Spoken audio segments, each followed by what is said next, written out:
제가 기도할 때에 이 복음을 되게 많이 이야기하고 있는데 여러분들은 복음을 뭐라고 생각하십니까? 성경에는 복음을 여러 가지 말로 우리에게 가르치고 있습니다. 복음은 예수 그리스도, 복음은 하나님께서 우리를 위해서 하신 일이고 그리고 지금도 하고 계시고 우리를 향한 하나님의 모든 역사가 복음이죠.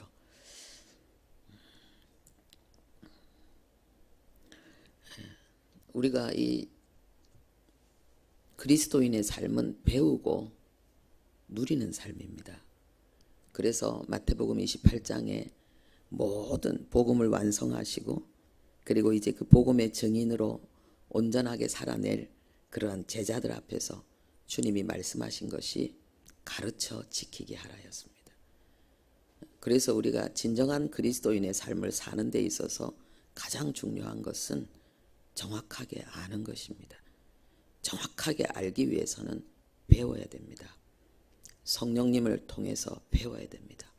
근데 성령님은 우리에게 직접 말씀하시기도 하지만은 성령님이 쓰시는 도구와 통로를 통해서 우리에게 말씀하시고 우리를 가르치십니다.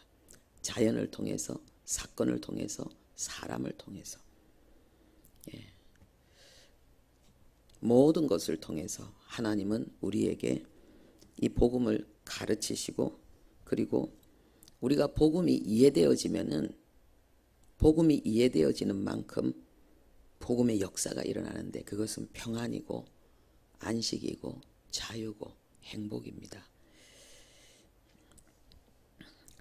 성경 함께 보겠습니다. 시편 103편 1절부터 5절입니다.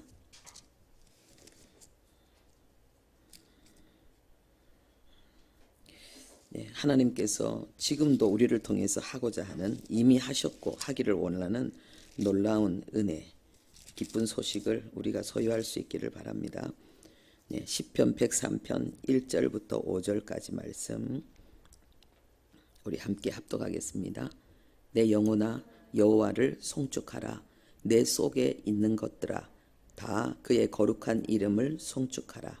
내 영혼아 여호와를 송축하며 그의 모든 은택을 잊지 말지어다. 그가 네 모든 죄악을 사하시며 내 모든 병을 고치시며 내 생명을 파멸에서 속량하시고 인자와 긍휼로 관을 씌우시며 좋은 것으로 내 소원을 만족하게 하사 내 청춘을 독수리같이 새롭게 하시는 도다. 아멘. 우리가 5절까지 읽었는데 1절, 2절은 우리가 하나님을 찬송하고 하나님의 은혜를 노래하는 그 모습을 하나님이 우리에게 요구하는 내용입니다. 그리고 3절은 우리가 그렇게 하나님을 송축하고 하나님이 우리에게 주신 은총을 잊지 말고 노래해야 될 이유를 두 가지로 정리했습니다. 첫 번째는 죄사함 그리고 우리의 병을 고치셨다는 그 내용입니다. 죄사함과 치유, 죄사함과 치유 이것이 우리가 하나님을 노래해야 될 중요한 복음의 내용이라고 성경은 가르치고 있습니다. 이것을 통해서 우리 안에서는 우리는 이제 모든 그 죄값이 지불되어졌고 그리고 우리에게는 새로운 생명과 새로운 영광이 주어졌고 우리의 소원을 만족해 하고 그리고 청춘의 삶이 회복되어졌다. 청춘의 특징이 뭐겠습니까? 열정으로 강력한 힘으로 도전하며 성취하는 것이 청춘입니다. 나이는 청춘인데 이 열정, 이 도전의 의지와 열정이 없는 사람은 청춘이 아니지요. 나이가 들어도 하나님이 주신 그 성령의 파워로 도전하는 그 열정을 발휘할 수 있다면 그 사람은 청년인 것입니다. 80세의 모세는 청년이었습니다. 80세의 갈렙도 청년이었습니다.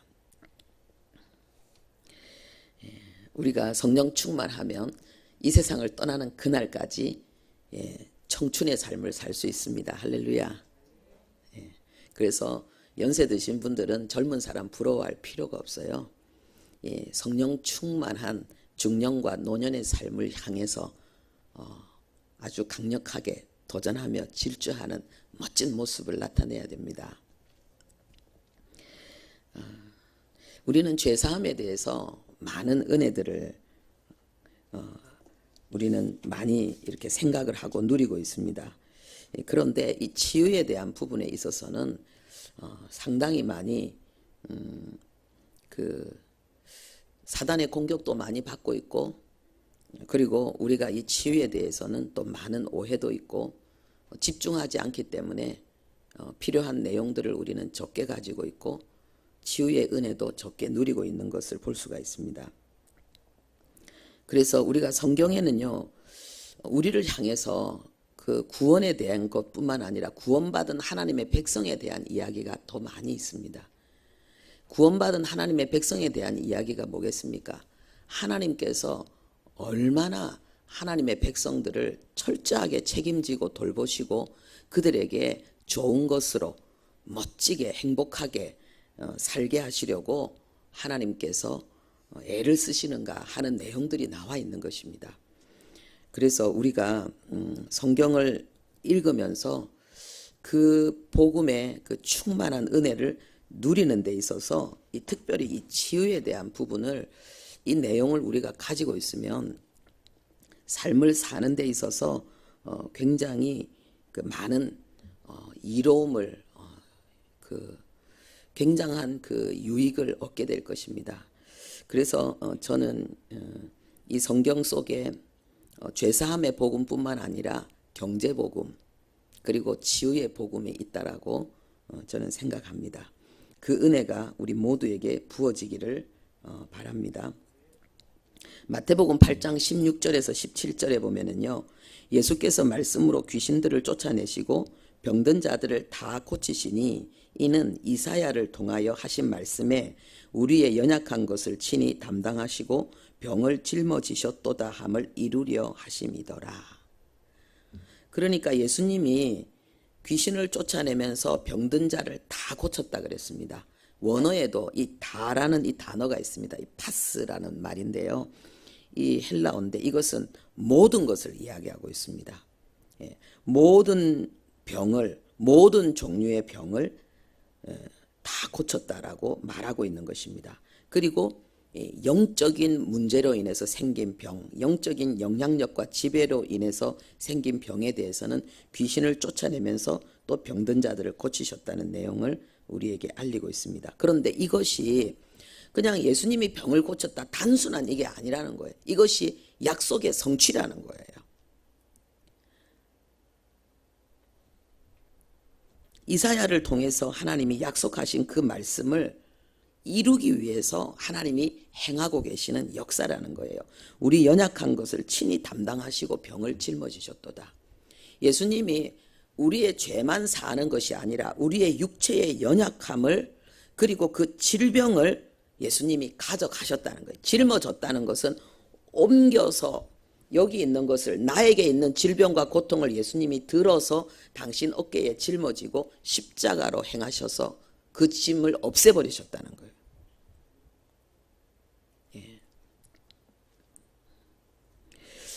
그래서 예수님은 예수님께 나오는 모든 병자들을 다 고쳤습니다. 마태복음 10장 1절에는 예수께서 그의 12제자를 부르사 더러운 귀신을 쫓아내며 모든 병과 모든 약한 것을 고치는 권능을 주시니라 그랬습니다. 여기에는 모든이란 말이, 이 파스라는 이 헬라어가 2번이나 들어가 있습니다. 예수님이 하셨던 그 치유의 역사를 12제자들도 하게 하셨다는 것입니다. 똑같이 예수님이 하셨던 치료의 역사가 일어나도록 권능을 주셨다는 것입니다. 이 12제자는 누굽니까? 복음을 위해서 자신의 전부를 내어놓은 자들입니다. 하나님이 인정하시고 하나님이 그것을 축복하시고, 그래서 그들의 소원대로 복음을 위해서 평생을 살 수 있도록 이 권능을 허락하신 것입니다. 저는 분명히 믿습니다. 주님을 위해서 자기의 모든 것을 버린 자에게는, 주님의 제자들에게는 동일한 권능이 나타난다고 저는 확신하고 있습니다.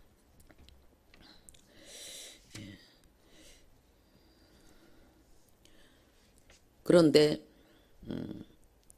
우리에게 치유의 능력이 이미 부어져 있고, 그리고 우리는 이 치유의 능력으로 온갖 병을, 때로는 죽은 사람도 살리는 역사를 이룰 수 있는 가능성이 저는 우리 안에 있다고 확신합니다. 그런데 이것이 우리의 뜻대로 되는 것이 아니라 하나님의 뜻대로 이루어진다는 거죠. 그러니까 우리 안에 있는 이 치유의 능력을, 이 권능을 우리 마음대로 사용할 수 있는 것이 아니고 하나님의 인도와 역사하심을 따라서 우리는 이것을 사용할 수 있다는 거죠. 그런데 하나님은 우리 모두가 건강하고, 하나님은 우리 모두가 치유되어져서 하나님의 영광을 나타내기를 원하십니다. 우리 성경에는 거기에 대한 많은 내용들이 있는데 내일 제가 그 부분에 대해서 또 말씀을 나누도록 하겠습니다. 이 치유에 대해서 하나님의 권능의 역사가 얼마나 강력한지에 대해서 제가 한 가지 간증을 여러분에게 들려드리도록 하겠습니다. T.L. 오스본 목사님께서 집회 때 과테말라에서 복음을 전할 때에 한 창녀가 거듭나면서 일어난 치유의 역사입니다. 과테말라에서 우리가 전도 집회를 하고 있을 때 암으로 죽어가고 있던 한 창녀가 낡은 손수레에 실려 마지못해서 집회에 참석하게 되었습니다. 신자 몇 명이 그녀가 쇠약해진 상태에서 삶을 포기하고 작고 쓰러져가는 오두막집의 밀집 돗자리에서 고달픈 생활을 하고 있는 것을 발견했습니다. 그들은 그녀에게 집회에 대해 말했고, 그리고 낡은 수레를 타고서라도 집회에 참가하기를 강요했습니다. 그녀는 병들어 고달픈 생활을 하고 있는 자기에게 베푸는 그 친절에 감동을 받았지만 자기의 타락한 생활에는 전혀 희망이 없다고 믿었기 때문에 완강히 집회 참석을 거절했습니다. 그녀는 수많은 세월 동안 몸을 파는 창녀로 지내왔으며 그러면서도 어떤 죄책감이나 수치심을 전혀 느끼지 못하던 철면피의 여자였습니다. 그들은 그녀에게 하나님이 자기 아들을 세상에 보내신 것은 세상을 정죄하기 위함이 아니라 예수 그리스도를 통하여 세상을 구원하기 위함이라고 설득시켰습니다. 그들이 그녀를 낡은 손수레 속에 눕혀서 내 전도 집회장으로 왔습니다. 측은할 정도로 쇠약해진 그녀의 몸은 암으로 고통받아 부어오른 복부와 창백한 피부에 앙상하게 뼈만 남아 있었습니다.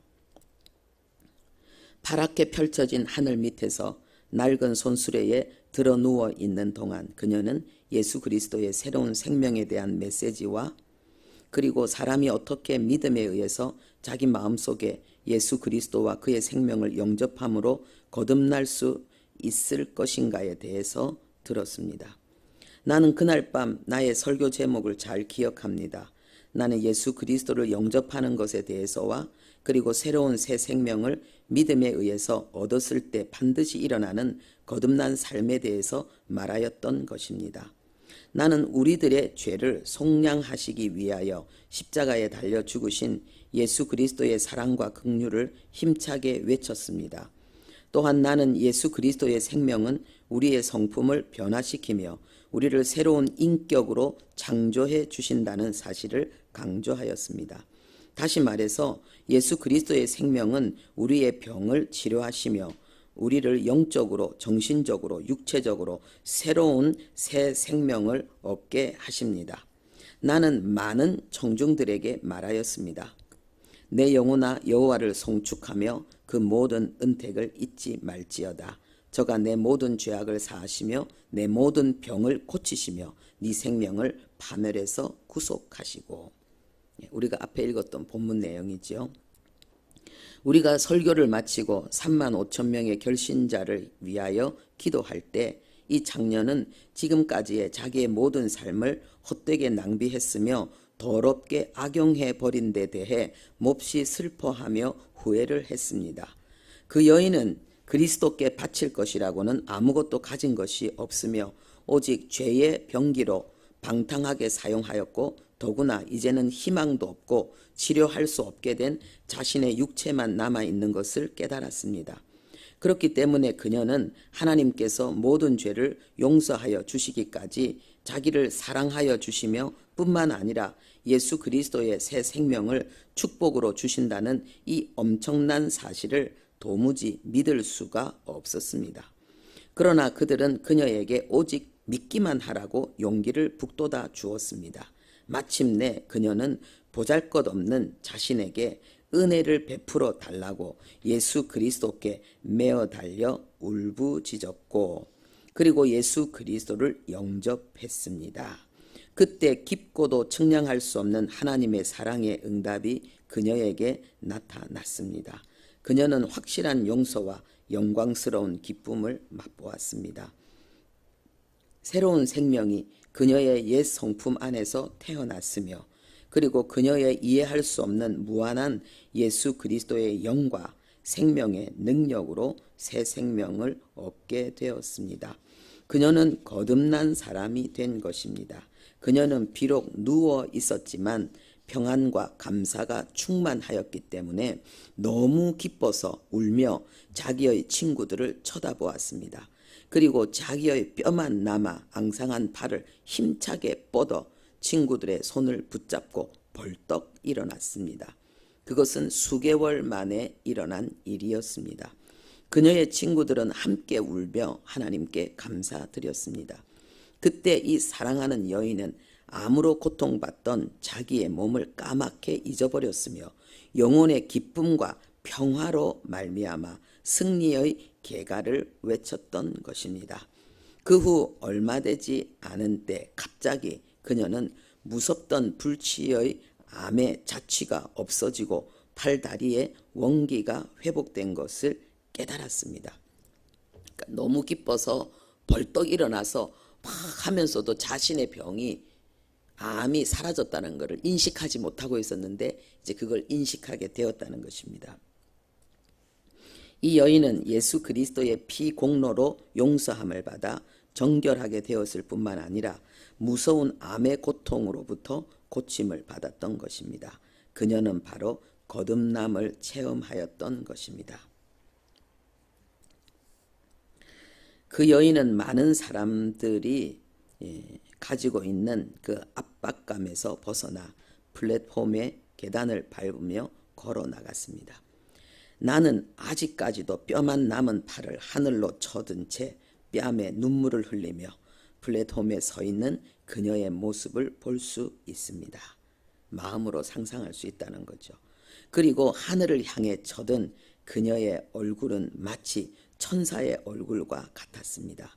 그녀의 전 삶의 양상은 변화되었습니다. 고린도후서 5장 17절 이전 것은 지나갔으니 보라 새 것이 되었도다.